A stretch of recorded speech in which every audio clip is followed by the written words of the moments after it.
hindi po masyadong marami yung mga tanim na halaman. Tinamnan ko ng kamuting kahoy, sitaw, palaya, lupang gulay. Kasi sayang ng lupa yung hindi natin ginagawa.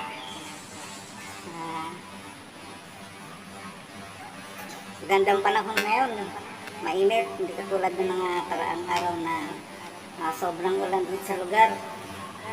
Saka napakalaki pa nitong aking lilinisin lugar para malagyan ng halaman. Kaakit ko lang ngayon, sobrang pagod bago makarating dito sa taas. Talaga namang tagaktakang pawis mo. Maglalagay nga pala ako ngayon sa mga halaman ko ng atong tawag dito ba yung organic fertilizer na mga binabad sa tubig na dahon ng halaman, balat ng gulay, sari-sari saka yung balat ng saging, kahit anong klase ng saging pwede. Naggawa ako nito para gawin ko pang fertilizer sa aking halaman. Medyo may amoy nga lang to, pero maganda sa halaman.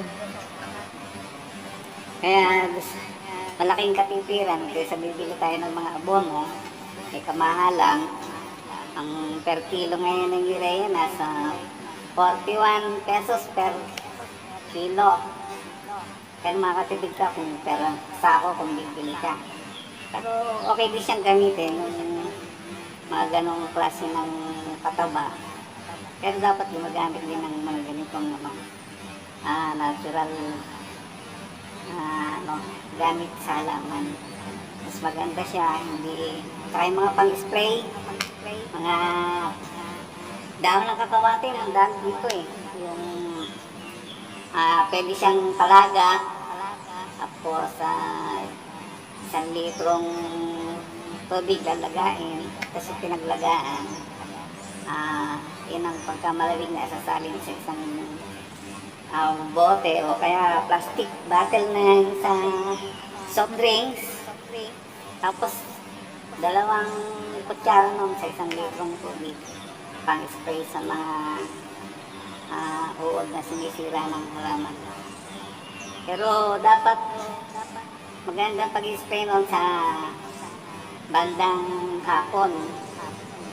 Tsaka yung tetestingin muna kasi baka mapatapang yung lagay ng 2 kutsara, 1 litro na patapang.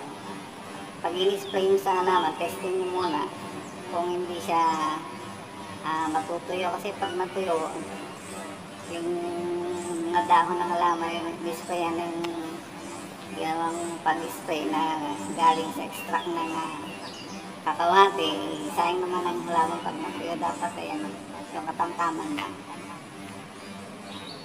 Medyo sikat ng araw, bukas na. Alas 9 pasado na siguro. Medyo mag-umpisa na ako.